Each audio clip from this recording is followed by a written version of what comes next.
my watch here, so we're going to go ahead and get started. My name is Kyle Metzger, and I'm the president of the Purdue Extension Board. And I wanted to welcome everybody to the annual meeting. I'm not sure that this has probably never happened before for the Huntington County Purdue Extension, but it's the first time for everything.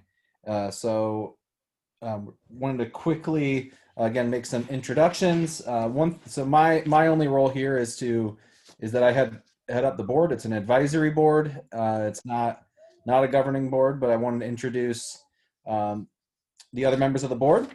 They are Greg Freck, Meg Friesen, who is our secretary, Dawn Harvey, Katie Blair, Sandy Atkinson. Our vice president is Diana Miller, Jenna Strick, Jay Beekman, Cindy Blocker, David Miller, myself, Art Keener, who is our treasurer and has been so for a few years, Josh Dillon, and then we have a few appointed members because of the other committees they're on. So Tim Bischoff from 4-H Leaders, Dan Blocker from the 4-H Fair Board, Stephanie Jarabek from Extension Homemakers. And I did the last piece of business on my end is just to let everybody know that sadly we'll be losing Sandy Atkinson and Jenna Strick. This is their last annual meeting because they're termed out. They've been on for 6 years, and we appreciate their service to the board. Both served as president at some point during that time. So thank you very much. And then we do have one nomination to the board. John Stoffel, who is a teacher at Flint Springs Elementary School, has accepted to a nomination to the board. The way that our governance works is we approve new members at the annual meeting. We'll approve officers at our organizational meeting next month, but I need a motion to accept John Stoffel as a new member of the Purdue Extension Board. Move to accept. Second. Wonderful. And then all those in favor, raise your hand. Aye. All those opposed, same sign. All right. My work here is done, and I will pass it off to Ed Ferris, who's the county director, as well as the Ag and Natural Resources director. Okay, well, good evening, everyone. And I wanted to start off by just sharing a little bit that this has been a year of change for Purdue Extension in many ways, both with staffing and with obviously the COVID-19 situation. And so I just wanted to share some brief excerpts from what went through the Ag and Natural Resources program in Huntington in the past year. And then following me will be Carolyn Everidge, our Health and Human Sciences educator, and JP Petrowski, our 4-H youth educator, to share information about their programs. And so in the pictures I've got here, I just want to show pre-COVID and post-COVID. So if you can see, we had, and then we do have, if you received the email today from Deidre, there was our annual report was attached to it. If for some reason you did not get a copy of that, we will send one to you. And we also have some printed copies for people to pick up. But our annual report, I do make mention that we did have some farmer workshops that went on, and this is showing, we Center for Commercial Ag was of assistance. I collaborated with them along with the Farm Service Agency, had over 100 attendees, a couple sessions to help farmers with risk management, and then we did follow-up sessions individually consulting farmers. And we also had pesticide applicator workshops and highlighting some crop management techniques. And so that was pre-COVID, some of the examples of the programs that we did in that area. And post-COVID, I do want to highlight the Master Gardener program in Huntington, and we are having a Master Gardener class starting in 2021 that I mentioned in the annual report there too. So if anybody is interested in joining this group of volunteers, we do have a series of training sessions that will be offered possibly virtually and or a combination of face-to-face and virtually. But we did this past year, they held their first garden tour. There was, I think, 4 or 5 of the master gardeners that this was during COVID, so they in the summer, so had social distancing and encouraged people to wear masks, facial coverings when they did attend this session, and so this is just a picture showing, and this event did really kick off well for them. Had over 120 participants to see gardening techniques and design and growing plants. So that was one of the highlights that we did have post COVID. And we are switching a lot of programs now to virtual with My Area and Ag and Natural Resources. And I think there's something to be said with going back and looking in history of Purdue Extension here in Huntington County. So not too long ago, I was asked to find some information and files, and so I came across the Huntington County Extension Annual Meeting Report from 1973, and so this was basically 47 years ago. And there's a line from here I thought was good that I wanted to share with everybody this evening. And the educator at the time was a 4-H educator who was writing in this annual meeting report, and said, "Let us not look at our many obstacles in offering 4-H programs to our county youth as problems, but rather let us consider every problem an opportunity."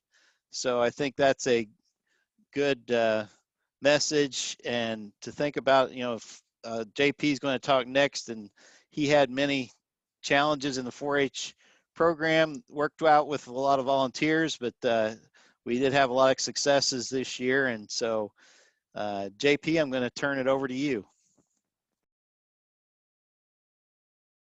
Okay, like Ed said, I'm JP Petrowski. I'm the new 4-H youth development educator.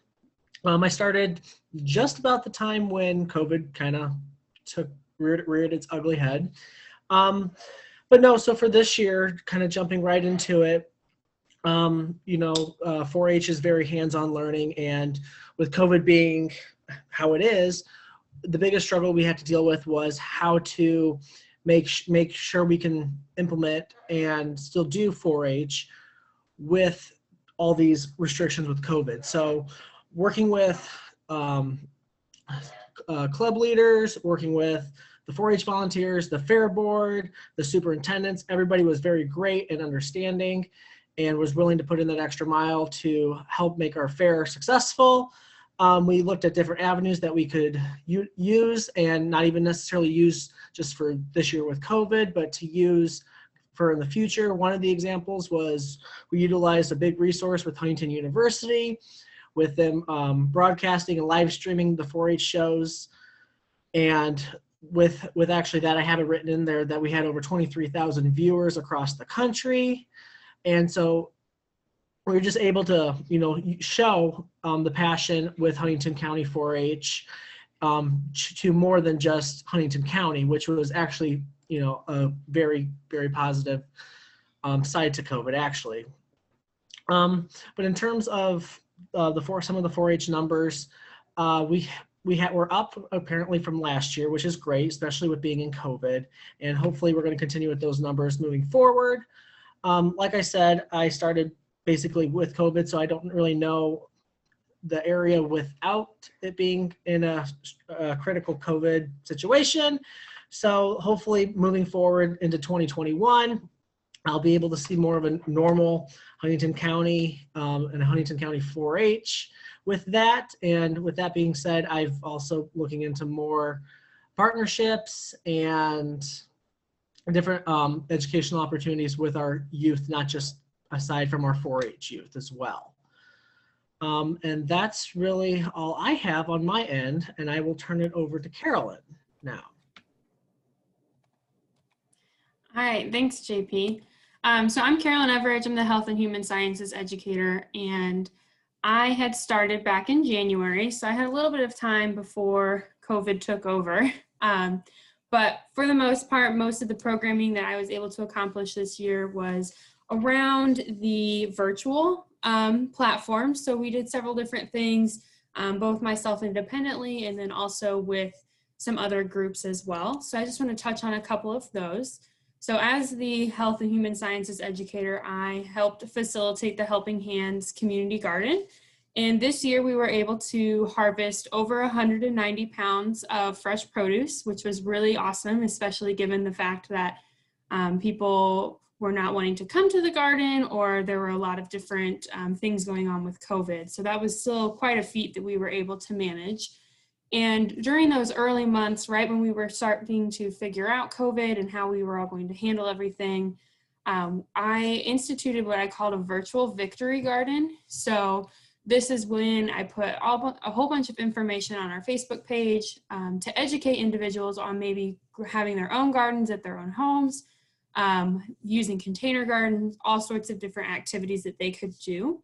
And part of that turned into this Green Thumb Thursday, where every Thursday during the summer months, we posted some educational tidbit or some recipes about things you can use or things you can cook from the produce that you're growing. So that had a lot of engagement throughout the summer, a lot of interaction with people through that.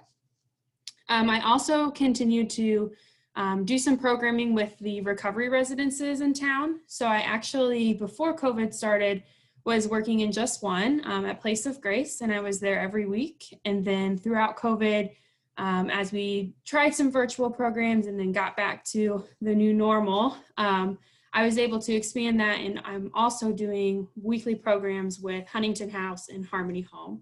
So that's been something else that we've been working on this year. And then I want to just highlight some of the virtual programs that, in addition to the garden that I worked on. So as an area, so in Northeast Indiana, we have 9 counties that we all work together with. We did several different Zoom trainings and Zoom programs. On the slide here is just an example of one that we all worked on together. So we did all of those different kinds of programs. And then in September, which I know is technically in the next reporting year, we did a virtual suicide prevention week program, which included having a recovery panel that had a lot of great feedback and a lot of great interaction as well. So I do want to touch on a couple things coming up. So I'm going to continue doing these virtual programs, continuing to work with the other educators in our area. And I'm also starting a new project with one of the support groups in Huntington, which is the ROCK group, which is grandparents raising their grandchildren. And we're going to do a week-long series, which just one session a day program on different ways that we can help further the relationships those grandparents are having with their children. Continuing to do some different programming throughout the community. And actually, just a couple weeks ago, I was notified that Huntington's going to start mandating all divorce cases to attend the Co-Parenting for Successful Kids class. So that's something that we're really looking forward to in the coming year as well. I do want to add that I'm always happy to talk with anyone if there's program needs or suggestions that you have. So feel free to reach out to me at any time for that. So I have the honor to introduce our guest speakers tonight, which is City of Huntington Mayor Richard Strick. Mayor Strick took office in January 2020, just a short 11 months ago before our whole world's changed with COVID. But in spite of this global pandemic that we've been experiencing, Mayor Strick has upheld his campaign promise of forming a task force to review what our city is currently doing, identify approaches that work in other communities, and make recommendations in areas of substance use, treatment, prevention, and recovery. The road to recovery is hard and difficult on individuals, families, and communities. So I'm going to turn it over to Mayor Strick to share with you what's been going on with the Addiction Recovery Task Force and where we're headed next. And we will have a few minutes at the end for questions. So if you could please hold those until after he speaks, that would be appreciated. Thank you. Well, thank you, Caroline, and thank you to all the members of Purdue Extension, both volunteers and staff, for the privilege of being here with you tonight, even if it is digitally and not face-to-face. We've all learned to adapt here in 2020, and want to commend you all for giving it your best effort tonight to pull this off on short notice in light of the rising COVID numbers. I know it's not an easy decision to make, but it was the correct one, and I applaud you for that leadership. As we gather together this evening to share a little bit on the task force on addiction recovery and the work that we've been doing, I want to acknowledge first how much I sincerely appreciate the role of Purdue Extension as linkage between top-notch research and Huntington County.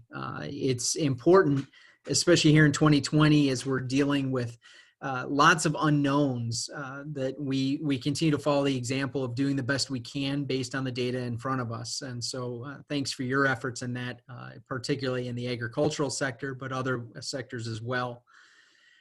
In a similar manner, the Mayor's Task Force on Addiction Recovery aims to be a coordinating effort to bridge potential gaps between knowledge and practice in our community.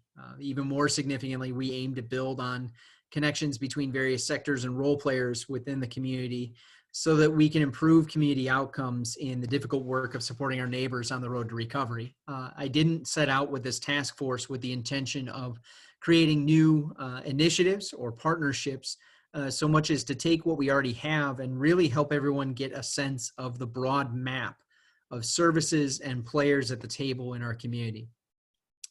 Now, as Caroline mentioned, the task force became a campaign commitment for me last year after listening to community members whose families had been hit hard by addiction. It hit closer to home for me in November after the election when my cousin back in Michigan lost his own battle with addiction. Our recovery task force exists to identify existing resources in Huntington, learn from what's working well in other communities, and to make recommendations to improve upon the good work that's already happening in our community. There are so many people involved in stories and effort of recovery here. And so I want to commend and applaud them for their efforts as we seek to kind of give voice to what they're already doing and help them network with one another to improve what they're doing. We've recruited representatives from various sectors to give us a variety of perspectives around the table, and all of us have been personally affected by addiction in our own lives or the lives of close family and friends. And so the members are myself, Police Chief Chad Hacker, Officer Ryan Gatchell, licensed mental health counselor Josh Nicholson with the Bowen Center, licensed clinical social worker Kristen Spiegel with the Neighborhood Health Clinic. She's actually here with us this evening, and she's going to share some of her thoughts and perspective on being a member of the task force. We also have addiction and substance abuse counselor Johnny Hiles with Premier Care in Marion. And finally, we have members Katie Blackstone and Jamie Karst, or Jamie Fox rather, that are both members of our community who are working diligently at their own recovery as well as assisting others on the road.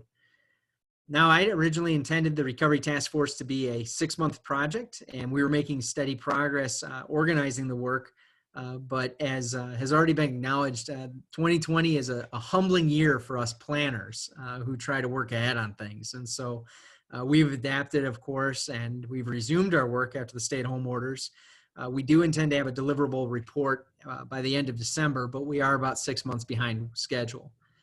Now, as I mentioned before, Kristen Spiegel is with us tonight, and she's agreed to share a little bit about why she chose to serve on the Recovery Task Force, and also a little bit more on how the pandemic that's affecting all of us may be impacting those that are seeking recovery. And so with that, Kristen, if you'd like to step up and turn your microphone on at this point, I'll hand it over to you for a moment.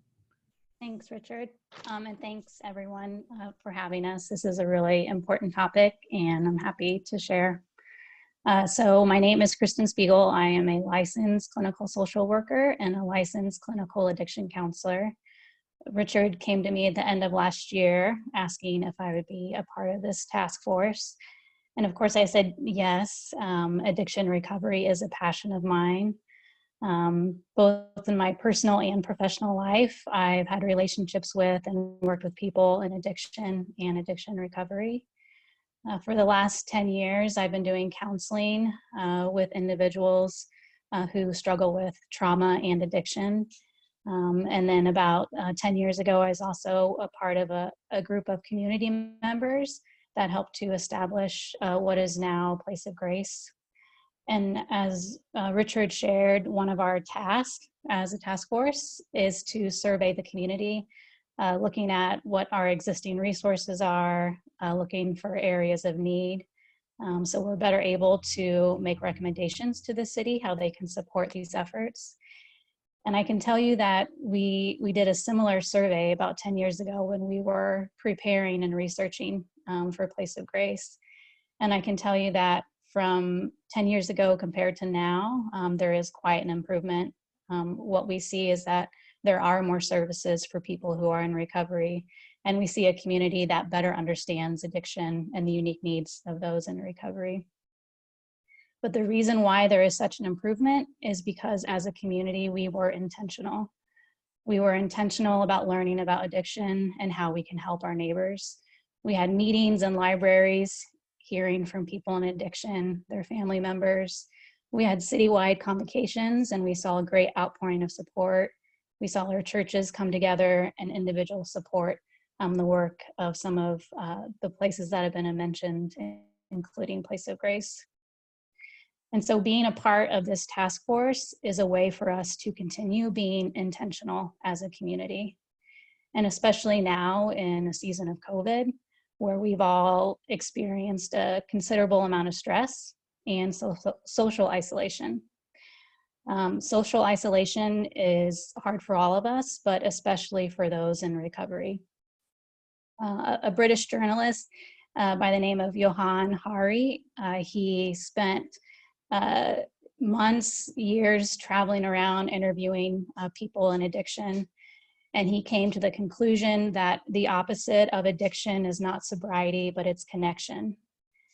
So it's no surprise that with the increased stress related to COVID, the increased social isolation related to COVID, the decrease in access to treatment and supports has led to what we see now, which is an overall increase in alcohol sales and an increase in overdose. And so as we continue this work as a task force, I want to encourage you as community members to be intentional as well. Intentional in helping your neighbors by staying informed, by staying engaged, and by offering compassion and hope. And I'm gonna leave you with one more quote. It's by Dr. Gabor Mate. He's an author and is known as an expert in both trauma and addiction. And he says, "Only when compassion is present will people allow themselves to see the truth." And I would add to that, only when compassion is present will people be able to heal, grow, and change.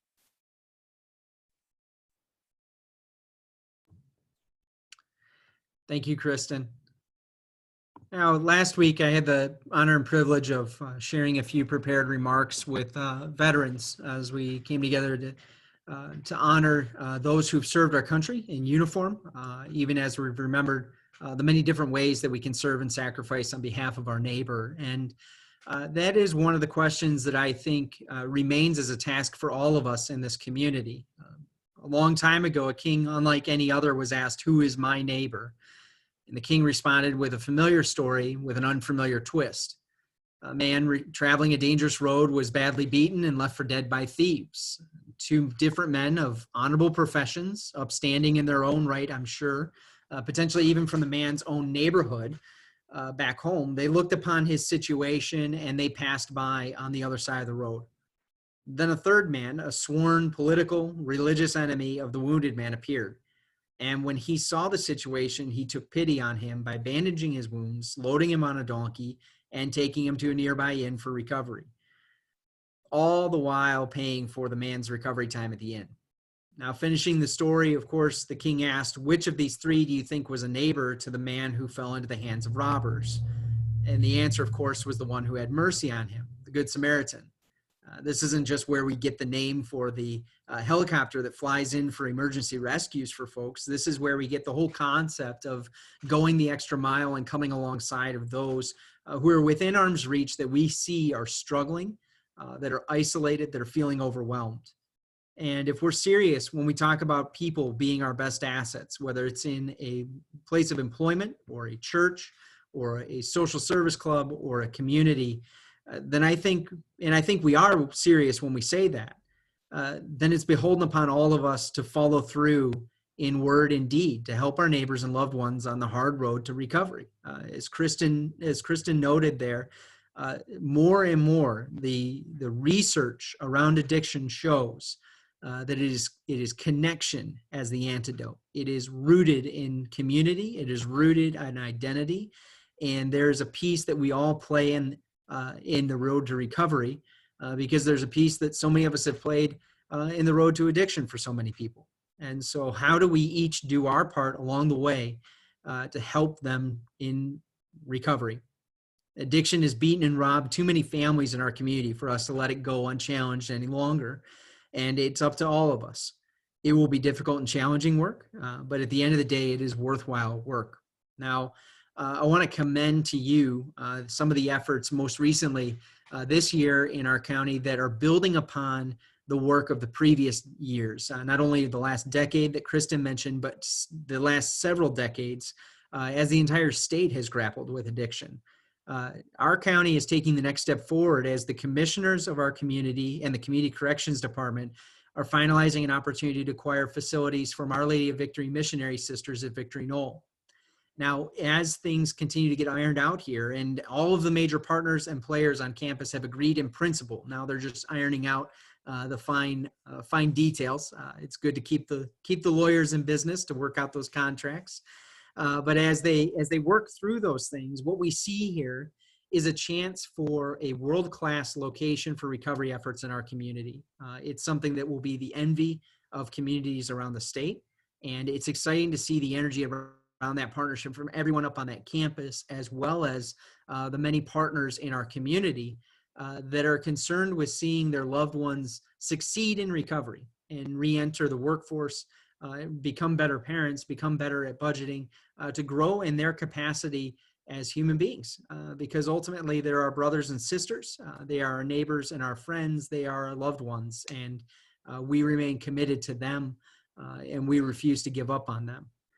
This is the next step for our county, but there's going to be many more to come. And so I hope that Purdue Extension and its membership will join us as partners in this important work. And I thank you for your time this evening. And I would just like to open it up to questions to the best of our ability to answer those. Obviously, I'm going to defer to Kristen and her expertise for any particulars around the topic, but broad concepts and speeches, well, I'm your mayor. So, so with that, what questions are there?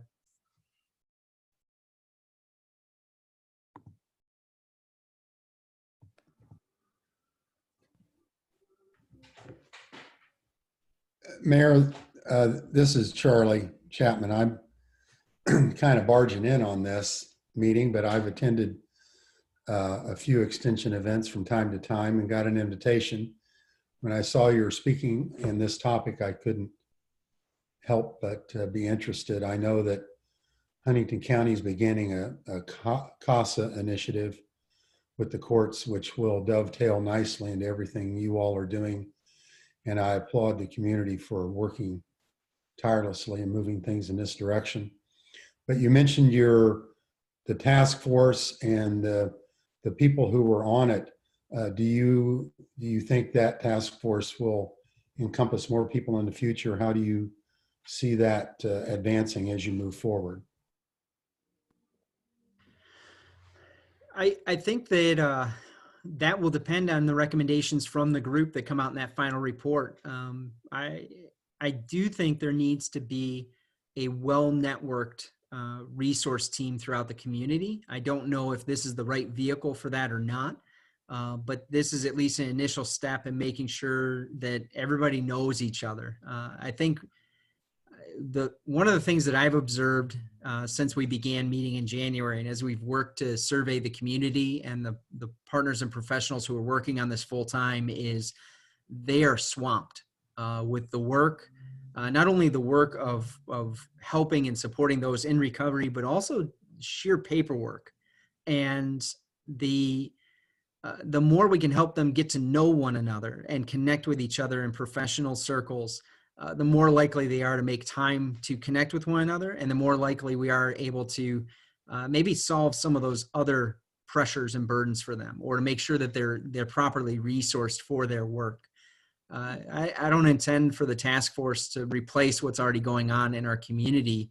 I do want to make sure that whatever comes out of this enhances those who are already working on this and helps them be more effective in their work.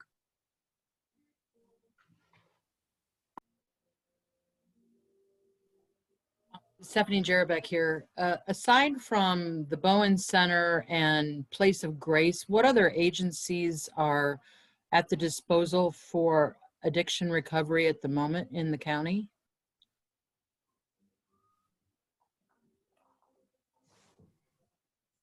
So unfortunately, Ms. Jarabek, I don't have a specific number for you, because one of the things that we've learned is there are far more resources than we originally would have counted upon. And there are groups, the Remnant, the Dream Center, Bowen Center, Parkview Behavioral, Community Corrections is involved with this. Celebrate Recovery has multiple meetings. We have Narcotics Anonymous. We have Alcoholics Anonymous. I just recently learned of a group, Crystal Meth Anonymous.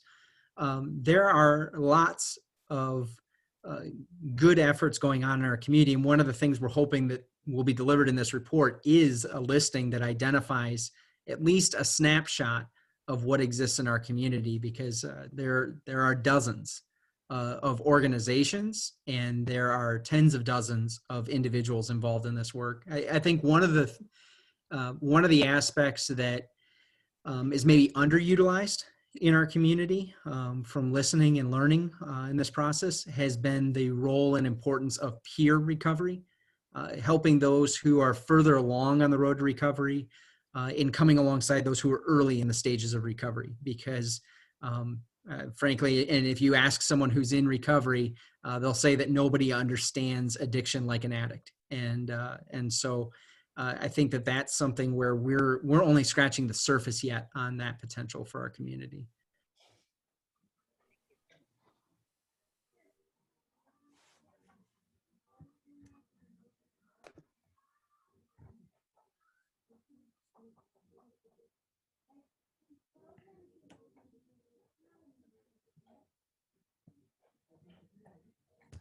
I have a question.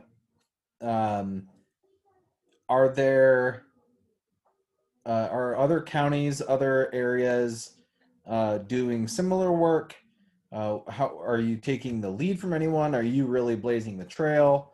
What does it look like in other communities across the state, across the nation, and what support do you have in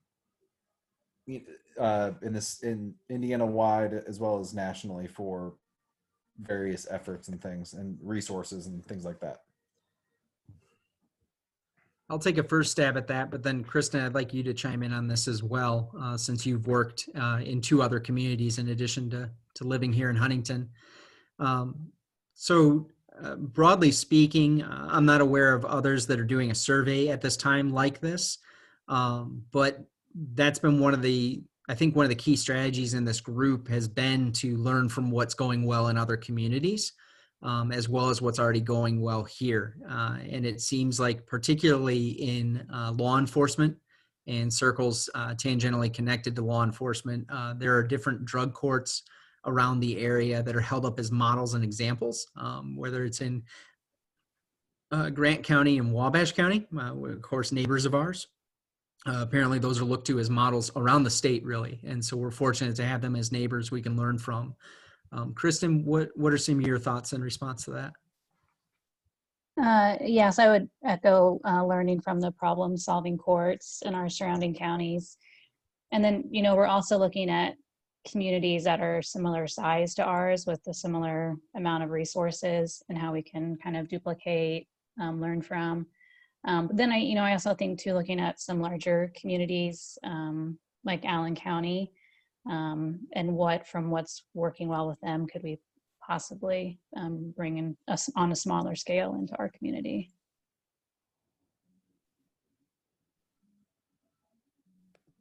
I have a question. You mentioned some law enforcement members on the task force. Could you talk a little bit more about their role, maybe even going forward from here? One of the things that I think is important as a role for law enforcement in our community is a continued effort to educate our officers on resources that are available in the community. Oftentimes, with no surprise, I suppose, to those of us who are on this call, law enforcement is right on the front lines with someone who is either having the worst day of their life or they're on their way to suffering the consequences from some really bad things that they've gone through or that they've done to others. And law enforcement is often in the trenches with them and able to pass along resources and connections to others that what we like to call on-ramps to recovery. And that's where I think we've listened to, especially those on the task force who are in recovery, and they've talked about how critical those moments are. It's really it's an open door and it's an opportunity, and we want to make sure that our officers have the background to handle that moment well. We recognize that they're not mental health counselors, they are not social workers. They perform an important function in our community, but part of that is an education role and component, and they're there in that critical moment and they can pass along those resources.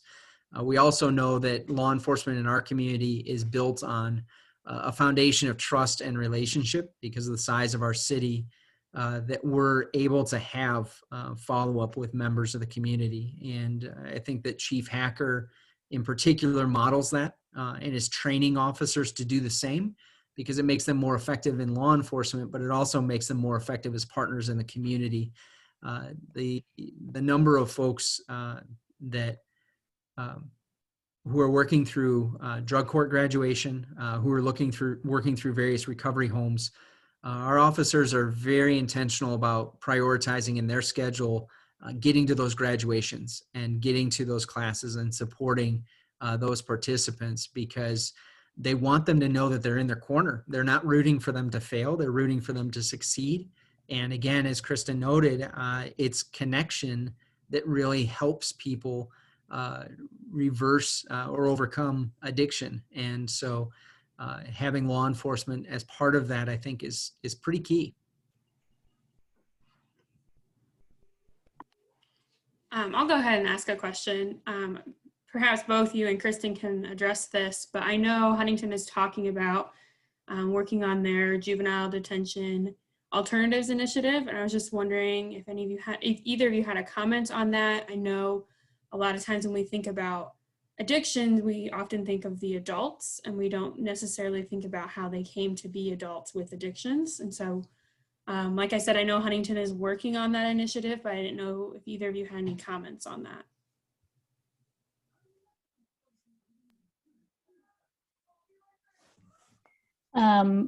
I can make some comments regarding youth and treatment. And, studies will show that, the younger a person begins using, the more likely they are to have problems with substance use as adults. And, when I'm working with, an individual who's in recovery, there have been a lot of important steps in their journey of recovery, and I am just part of one of those steps. And I think that if we can be a part of an adolescent's, step and understanding in recovery, it's wonderful. And, there's also research out there that shows, when they're looking at resilience in children and adolescents, the biggest factor is having a solid adult person in their life, whether that's inside their family, outside their family, in their community. So Yeah, so I would see good things coming from that.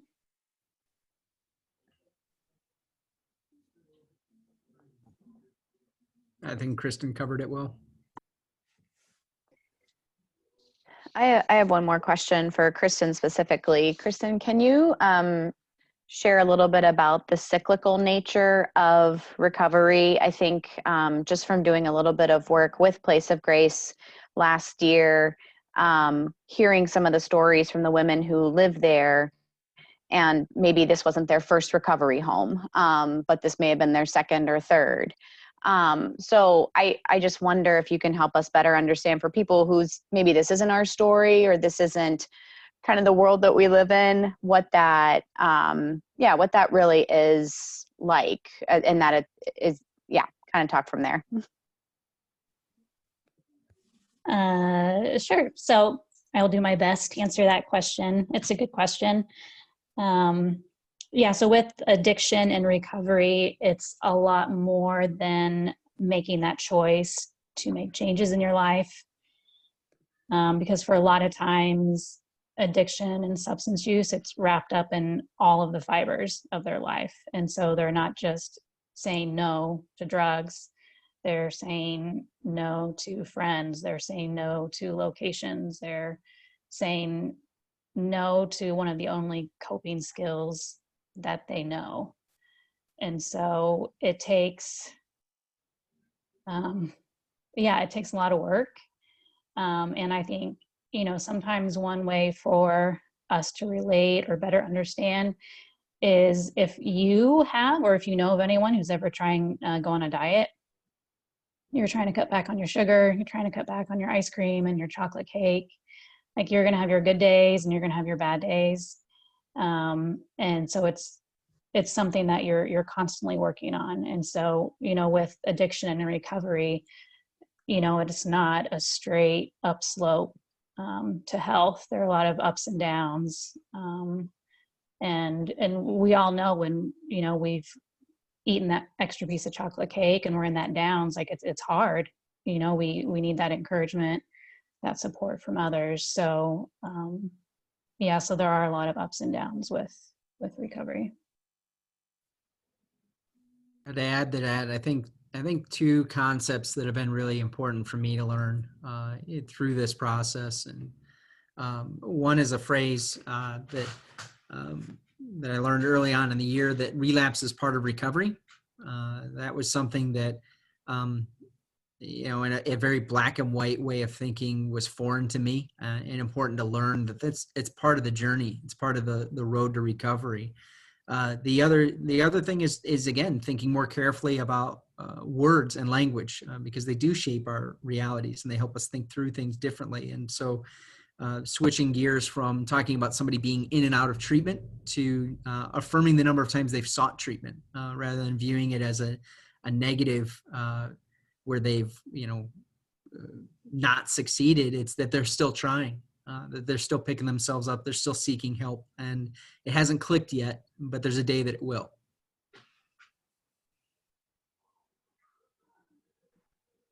My name is Pete Martini. I'm also kind of crashing the party here today. I just had a quick question. In doing the survey that you folks did, what is Huntington's capacity for medically assisted treatment, and is there any push toward increasing medically assisted treatment services in the city or for the surrounding area?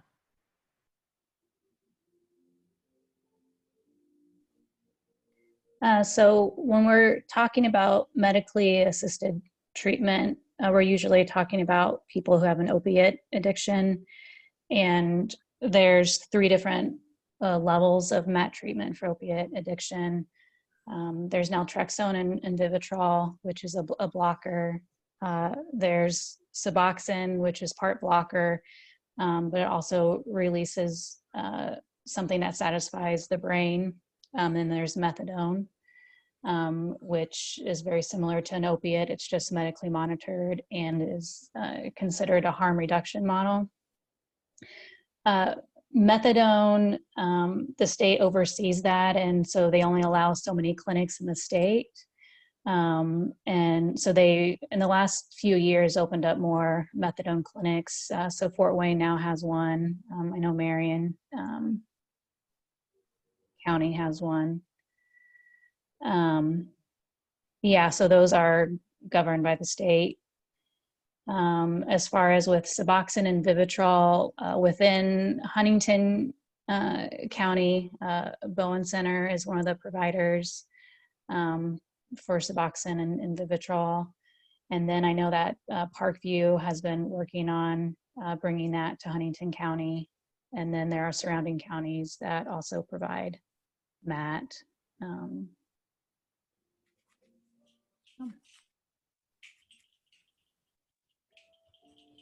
Does that answer your question? Yeah, I was just wondering how prolific that particular approach to addiction assistance was in our area. Yeah. And so it's, I would say, still somewhat fairly new for our area. And there's definitely mixed views on the use of MAT. So. Yeah, one of the intentional things we did with the task force was to recruit individuals on opposite sides of that conversation, to have them in discussion and dialogue with each other, in part so that we can appreciate and be reminded that there really isn't one path to recovery for everyone. There's a unique road that everybody has to follow. And for some folks, we found that sometimes working through and again, specifically with opiates, sometimes that path starts out with some kind of medicated assistance, but then sometimes it moves to another form of even pure abstinence from. And we found that there are individuals who had success, especially in harm reduction, on either path. So there's probably a place in a spectrum of harm reduction and treatment throughout our community for both options and both paths.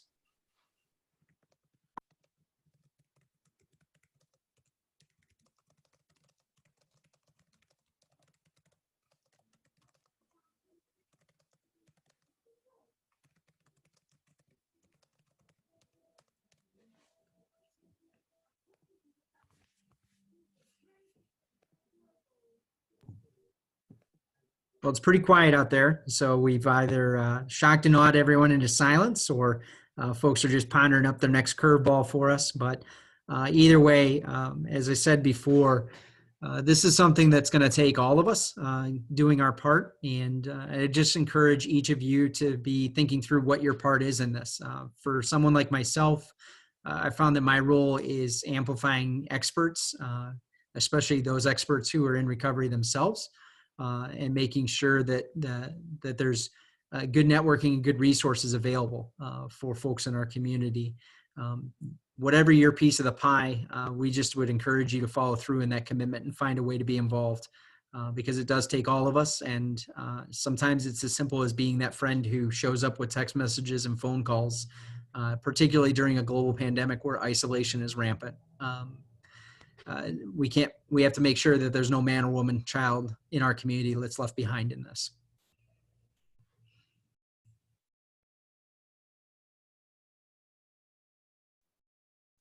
Thank you, Kristen and Richard, for sharing with us this evening.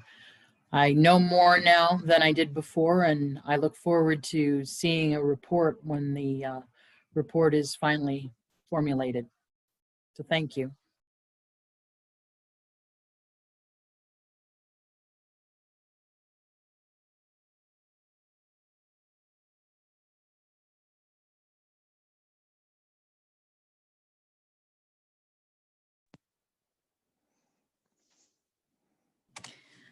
All right, well, if there are no more questions, we will go ahead and wrap it up. JP, myself, and Ed will all stick around if you have specific questions for us. But otherwise, we really appreciate you joining us tonight for our annual meeting, and hope that we can continue to work with you throughout the year on our different programs.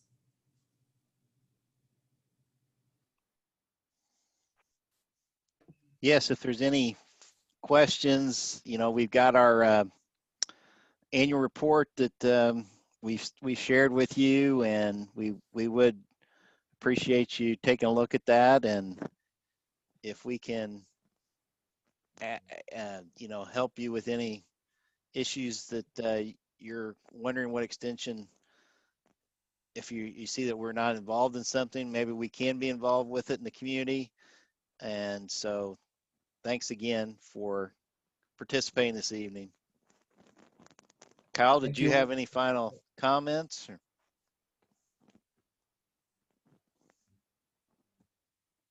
I'm good here.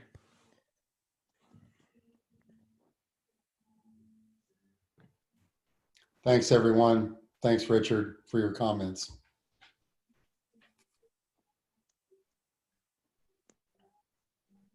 See ya. Yep. Thanks, everyone. It was very interesting.